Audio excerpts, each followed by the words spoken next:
Assalamualaikum dan salam Malaysia Madani. Kanta 744 dimulakan dengan rangkuman berita-berita utama hari ini. Perinciannya dalam segmen Esensi. 19 April diumum cuti tambahan kepada semua sekolah di seluruh negara sempena Aidilfitri. Keputusan dibuat bagi membolehkan guru serta ibu bapa terutama yang bertugas di negeri lain merentasi negeri untuk pulang ke kampung. Berdasarkan kalender akademik sesi 2023-2024, cuti persekolahan sempena Aidilfitri bagi negeri kumpulan A dan B adalah bermula 20 April. Kira-kira 2 juta kenderaan dijangka menggunakan semua rangkaian lebuh Raya Plus pada hari-hari puncak sempena sambutan Aidilfitri dan juga cuti sekolah yang melibatkan tarikh 20 hingga 21 April, 24 hingga 25 April, 29 April hingga 1 Mei dan 4 hingga 7 Mei. Orang ramai dinasihat merancang perjalanan bagi mengelak terperangkap dalam kesesakan. Tiada sebarang aduan diterima mengenai kenaikan harga barangan keperluan asas untuk penyediaan kuih raya setakat ini. Kebanyakan bahan mentah yang digunakan untuk membuat kuih raya tersenarai dalam barangan kawalan. Peniaga yang menaikkan harga bakal dikenakan tindakan tegas. RUU Pemansuhan Hukuman Mati Mandatori 2023 yang diluluskan Dewan Negara tidak akan memberi kesan kepada peningkatan kes-kes jenayah berat. Kadar jenayah tidak hanya bergantung kepada hukuman berat semata-mata, malah tiada kajian menunjukkan hukuman mati sebagai langkah pencegahan jenayah yang terbaik. Pendapatan pekerja P-Hailing bakal dikawal selia APAD. Keputusan itu bagi mengatasi isu manipulasi atau penindasan pendapatan pekerja oleh syarikat penyedia perkhidmatan berkaitan. Warga asing tidak dibenar memandu trailer walaupun terdapat desakan daripada pihak industri yang mendakwa berlaku kekurangan pemandu. Setakat ini, tiada dasar untuk membenarkan pemandu warga asing berbuat demikian. Bagi mengatasi masalah berkenaan, Lembaga Pelabuhan telah disaran bekerjasama dengan operator pelabuhan kerana terdapat pemandu trailer dalam kawasan pelabuhan namun tidak mempunyai lesen kelas E. Mahkamah Rayuan membebas dan melepaskan kerani wanita Sam Keating daripada tuduhan memandu secara melulu yang mengorbankan 8 remaja penunggang basikal lajak pada 2017. Hakim membenarkan rayuan Sam untuk mengetepikan keputusan Mahkamah Tinggi yang mensabit dan menjatuhkan hukuman penjara 6 tahun bagi kesalahan itu.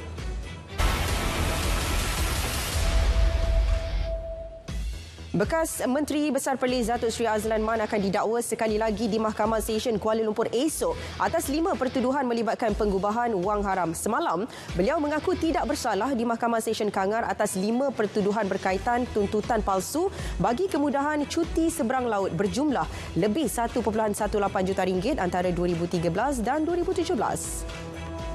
Seorang kontraktor perabot dilepas dan dibebaskan oleh Mahkamah Tinggi Johor Bahru atas tuduhan mengedar dan memiliki dadah 5 tahun lepas. Keputusan Hakim Nur Hayati Mat ke atas Wong Shikang, 53 tahun, selepas mendapati pihak pendakwaan gagal membuktikan kes prima facie pada akhir kes pendakwaan.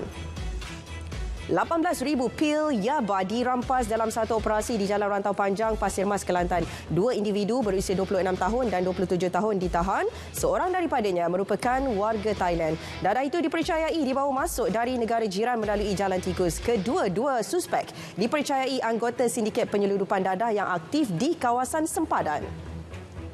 Lebih 4,000 unit Al-Quran dirampas dalam Op Mulia bermula awal Ramadan hingga semalam. Rampasan melibatkan pelbagai jenis Al-Quran termasuk dalam bentuk teks dan elektronik yang tidak mempunyai kelulusan Lembaga Pengawalan dan Perlesenan Pencetakan Al-Quran. Siasatan mendapati Al-Quran berkenaan dibawa masuk dari negara seberang berikutan peningkatan permintaan secara mendadak ketika Ramadan.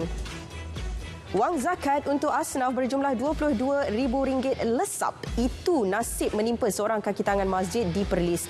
Wang yang dikeluarkan dari bank dan kemudian disimpan dalam kereta dilarikan 4 suspek yang memecahkan kenderaan berkenaan. Polis mengesahkan 4 warga asing ditahan hasil serbuan di Perai Pulau Pinang. Seorang lagi suspek masih diburu. Cubaan 11 pendatang asing untuk masuk dan melakukan rompakan di perairan negara dipatahkan Agensi Penguatkuasaan Maritim Malaysia APMM dalam operasi di Tanjung Setapak Kota Tinggi Johor. 5 diberkas ketika cuba menyusup masuk manakala 6 ditahan hasil aduan nakhoda bot tunda. Dan semua suspek berusia 23 hingga 51 tahun. Dakwaan pelancong asing yang mendakwa dicaj RM120 di sebuah kedai gunting rambut sekitar Bukit Bintang disiasat. Sekiranya dakwaan itu benar, tindakan tegas akan diambil terhadap tukang gunting rambut itu yang melanggar Akta Kawalan Harga dan Anti Pencatutan 2011. Kejadian itu tular selepas pasangan dipercayai dari England memuat video berdurasi 2 minit 15 saat di laman sosial. Seorang kaki tangan awam serta adik ipar direman 5 hari bagi membantu siasatan kes salah guna kuasa. Perintah reman dikeluarkan Magistrat Nik Tarmizi Nik Muhammad Syukri terhadap Ketua Pembantu Tadbir berusia 44 tahun dan pemilik syarikat berusia 39 tahun. Bagi menawarkan bantuan guaman percuma kepada rakyat, sesi libat urus bagi memperincikan penambahbaikan perkhidmatan bantuan guaman berkaitan kes jenayah dan cadangan menggubal akta khusus diadakan. Antara lain untuk mendapatkan input mengenai dasar berkaitan penggubalan akta pembelaan awam serta meneliti keperluan mewujudkan pejabat pembelaan awam. Pandu melebihi had laju, langgar lampu isyarat dan mengguna telefon bimbit semasa memandu. Antara 9 kesalahan utama yang menjadi fokus JPJ pada Ops Hari Raya Aidilfitri bermula 18 April. Tumpuannya 231 lokasi panas iaitu kawasan berisiko tinggi berlaku kemalangan jalan raya. JPJ juga tidak akan mengurangkan kompaun kesalahan dan perlu diselesaikan di mahkamah. 77 penerima terdiri daripada asnaf, anak yatim serta pelajar tahfiz diraih pada program Ceria Ramadan Terengganu FM. Terus saja langsung bersama Siti Jamilah Hanim Jamil di lokasi penganjuran. Silakan.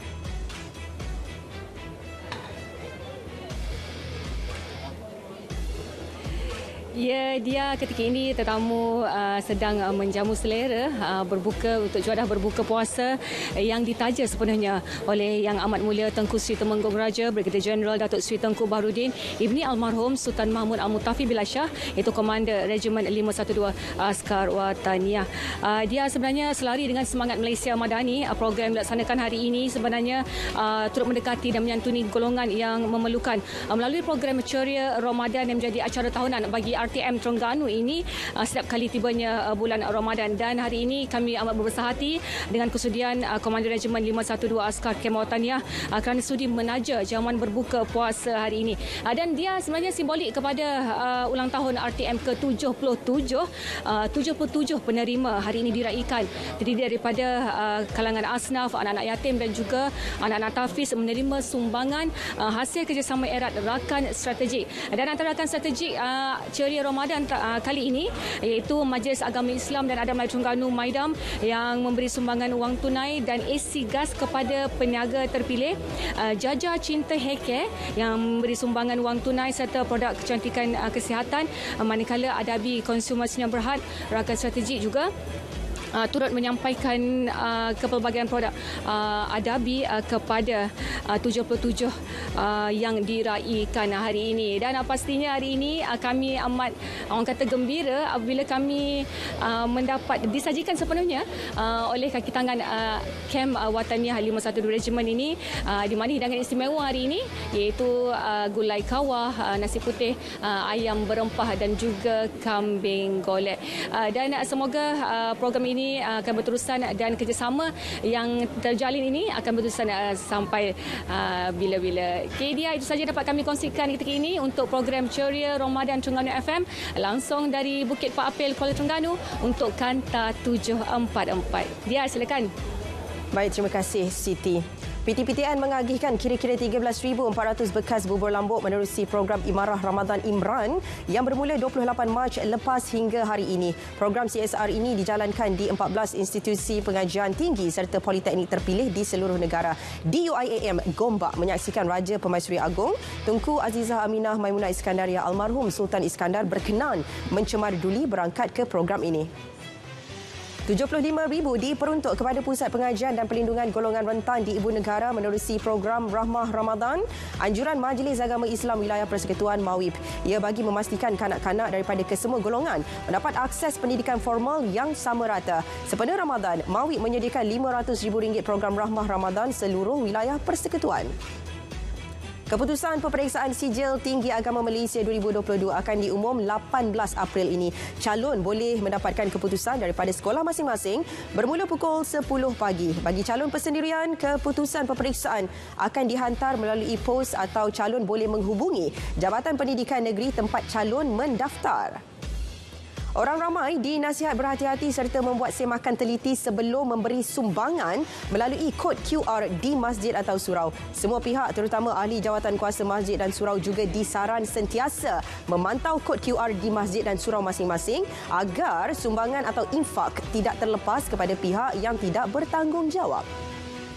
Sistem Tunggal Maritim Malaysia bakal dibangunkan pada suku keempat tahun ini. Kesediaan itu bagi meningkatkan keberkesanan pelabuhan negara serta mengurangkan birokrasi. Sebagai permulaan, Lembaga Pelabuhan Kelang dan Lembaga Pelabuhan Johor akan membangunkan sistem berkenaan. Persidangan mesyuarat pertama penggal kedua Parlimen ke-15 melabuhkan tirai selepas bersidang selama 14 hari bermula 13 Februari lalu. 13 RUU telah diluluskan. Mengikut takwim di laman rasmi Parlimen, Dewan Negara akan bersidang semula selama 6 hari bermula 19 hingga 27 Jun depan. Sekurang-kurangnya 216 rakyat Palestin cedera ketika bertempur dengan tentera Israel di Bandar Nablus tebing barat.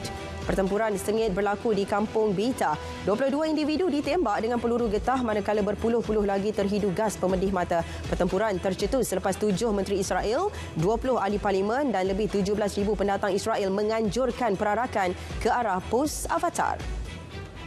Ribut pasir yang melanda Beijing dan wilayah lain di utara China menjejaskan kira-kira 409 juta penduduk. Ribut berkenaan mengurangkan jarak penglihatan kepada beberapa puluh meter. Ribut pasir dari selatan Mongolia itu kini melanda kawasan utara China termasuk Inner Mongolia, Heilongjiang dan Xinjiang yang menjejaskan kawasan seluas 2.29 juta kilometer persegi. Salah satu gunung berapi paling aktif di Rusia meletus mengeluarkan kepulan abu berbentuk awan tebal. Perkampungan yang berhampiran diselubungi debu gunung berapi sedalam 8.5 cm, antara yang paling dalam tempoh 60 tahun. Salah satu gunung berapi terbesar dan paling aktif di Kamchatka, Shivloch, telah mengalami anggaran 60 letusan besar dalam tempoh 10,000 tahun yang lalu. Yang terakhir, letusan besar adalah pada 2007. Thailand dijangka terus mengalami cuaca panas terik minggu ini. Suhu boleh mencecah hingga 42 darjah Celsius di wilayah tengah dan utara. Daerah Bagna di Bangkok bakal menjadi lokasi paling panas dengan indeks haba dijangka mencecah 53.9 darjah Celsius. Diikuti wilayah Chonburi di timur Bangkok dengan indeks haba dijangka melonjak kepada 52.3 darjah Celsius. Kira-kira 40 rumah dan bangunan musnah dalam kebakaran yang melanda bandar Gangnam di timur Laut Korea Selatan. Insiden turut memusnahkan hutan seluas 144 padang bola serta memaksa beratus-ratus penduduk serta pelancong untuk berpindah. Walaupun tiada kemalangan jiwa dilaporkan, kerajaan tempatan mengeluarkan amaran bencana kepada penduduk setempat. Mayat ke-6 ditemukan di bawah runtuhan bangunan Pangsapuri di Bandar Marseille, selatan Perancis. 5 mayat pertama yang dikeluarkan sebelum ini telah dihantar untuk ujian DNA. Walaupun angka korban terus meningkat, Datuk Bandar Marseille, Bernard Payan, masih meletak harapan tinggi untuk pasukan mencari menemukan mangsa yang hidup. Indeks pengeluaran perindustrian IPP yang mencerminkan aktiviti perindustrian negara bertambah baik kepada 3.6% Februari lepas. Pengembangan itu diterajui sektor pembuatan dan elektrik. Sektor pembuatan meningkat 4.9%, manakala elektrik naik 1.1%. Sebaliknya, output sektor pelombongan menyusut secara marginal sebanyak 0.5% selepas mencatat pertumbuhan positif selama 8 bulan berturut-turut. Bagi tempoh 2 bulan pertama tahun ini, IPP berkembang 2.7% berbanding tempoh sama tahun sebelumnya. Rangka kerja alam sekitar sosial dan tadbir urus ESG bakal dilancarkan menjelang hujung tahun ini. Menerusinya akan memudahkan peralihan syarikat tempatan kepada tenaga boleh diperbaharui. Rangka kerja itu juga akan memberi tumpuan kepada semua industri khususnya perusahaan kecil dan sederhana PKS. Bank-bank di Malaysia berupaya mengharungi cabaran lebih sukar tahun ini di sebalik kadar pertumbuhan yang dijangka lebih perlahan dan minat pinjaman yang lemah. Sektor perbankan negara diklasifikasikan dalam kumpulan 4 di bawah penilaian risiko negara bagi industri perbankan BICRA. Di bawah klasifikasi itu, trend risiko ekonomi dan industri perbankan negara dinilai sebagai stabil. 2023 dijangka menyaksikan beberapa MOU ditandatangani untuk kedua-dua sektor pertahanan dan komersial. MOU antara kerajaan dan syarikat serta antara syarikat dan syarikat dijangka mencecah nilai sehingga 8 bilion ringgit. Penganjuran pameran Dwi tahunan itu bertemakan titik perhubungan perdagangan maritim dan aero angkasa Asia. Lebih 300 juta ringgit nilai jualan dicatatkan pada penganjuran Mata Fair Mac lepas. Pameran 3 hari itu turut merekodkan kehadiran pengunjung lebih tinggi dengan mencecah 180,000 orang. Edisi ke-52 itu turut diiktiraf Malaysia Book of Record sebagai pameran pelancongan antarabangsa terbesar dengan menempatkan 1,416 gerai merangkumi ruang pameran seluas 39 meter. Paparan itu mengakhiri Kanta 744 menyusul selepas ini berita perdana bersama Syaril Sarapudin dan Farhatullah Syati Osman untuk paparan lebih komprehensif. Assalamualaikum, salam Malaysia, Madani.